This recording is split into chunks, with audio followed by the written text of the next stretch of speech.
विश्वनाथ जी अपनी पत्नी के साथ अपनी रिटायर्ड जिंदगी बहुत हंसी खुशी से गुजार रहे थे। उनके 3 बेटे थे और तीनों ही बेटे अलग अलग शहरों में अपने अपने परिवारों के साथ रहते थे। उन तीनों बेटों ने एक नियम बना रखा था कि दिवाली पर तीनों बेटे अपने पूरे परिवार के साथ विश्वनाथ जी के पास आते थे। फिर वो सारे मिलकर एक हफ्ते तक खूब मस्ती करते। इस तरह से एक हफ्ता कब बीत जाता था कुछ पता ही नहीं चलता था। सभी कुछ बहुत ही अच्छा चल रहा था, विश्वनाथ जी के साथ भी और उनके बच्चों के साथ भी। लेकिन पता नहीं कैसे क्या हुआ कि उनकी खुशियों को तो जैसे किसी की नजर ही लग गई थी।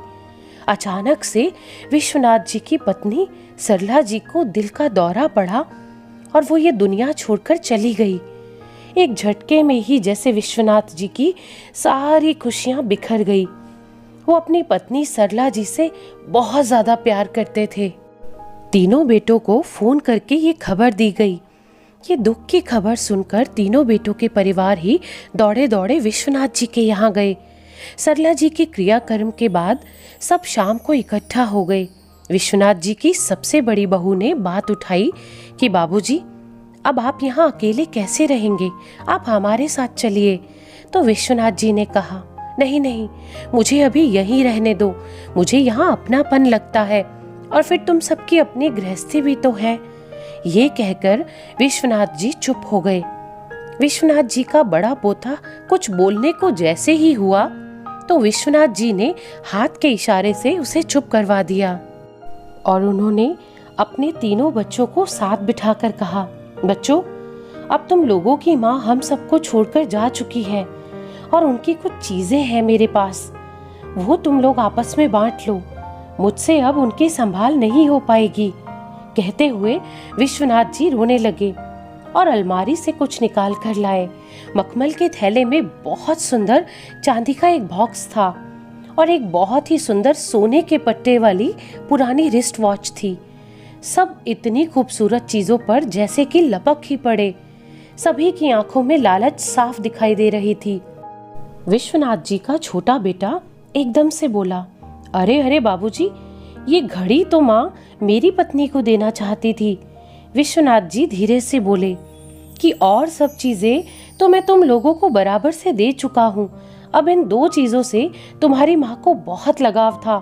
तुम्हारी माँ इन दोनों चीजों को बेहद चाव से कभी कभी निकाल कर देखती थी, लेकिन अब कैसे उनकी इन 2 चीजों को मैं तुम तीनों में बांटूं? तो सभी एक दूसरे का मुंह देखने लगे।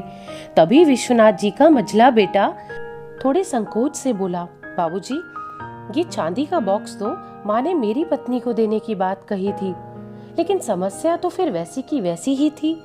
विश्वनाथ जी मन में सोच रहे थे कि इन दोनों बेटों ने तो कह दिया कि ये माँ ने मेरी पत्नी के लिए कहा था, वो मेरी पत्नी के लिए कहा था, लेकिन अपनी सबसे बड़ी बहू को मैं क्या दूं?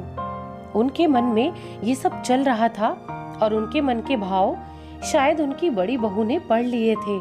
तो उनकी बड़ी बहू बोली, बाबूजी, आप शायद मेरे बारे में सोच रहे हैं, आप एक काम कीजिए, आप ये चांदी का बॉक्स मछली को और रिस्ट वॉच छोटी को दे दीजिए। और वैसे भी ये कह रहे हैं कि माँ भी यही चाहती थी।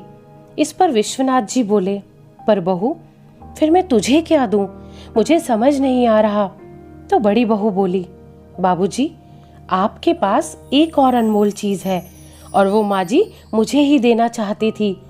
ये सब सुनकर सबके मुंह हैरानी से खुले के खुले रह गए और दोनों बहुएं तो और ज्यादा हैरान और परेशान हो गई कि अब भला कौन सा पिटारा खुलने वाला है।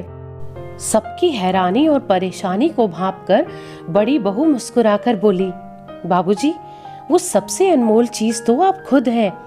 पिछली बार जब हम दीपावली पर यहाँ आए थे तो माँ जी ने मुझसे कह दिया था कि मेरे बाद बाबूजी की देखरेख अब तेरे जिम्मे है।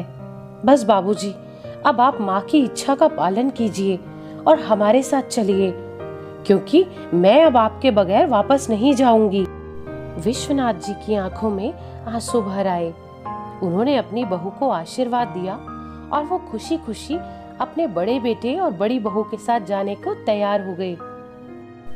तो दोस्तों, अगर किसी भी वजह या किसी भी कारण से हम हमारे बड़ों के साथ नहीं रह पाते हैं, वो वजह अलग है, लेकिन उनके सामान पर अपनी नजरें गड़ाए रखना और लालच मन में पैदा करना ये गलत है।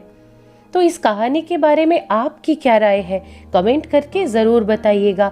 और अगर ये कहानी आपको अच्छी लगी हो तो प्लीज़ लाइक ज़रूर कीजिएगा। और ऐसी ही दिल को छू लेने वाली और प्रेरणादायक कहानियाँ सुनने के लिए इस चैनल को सब्सक्राइब करें। धन्यवाद।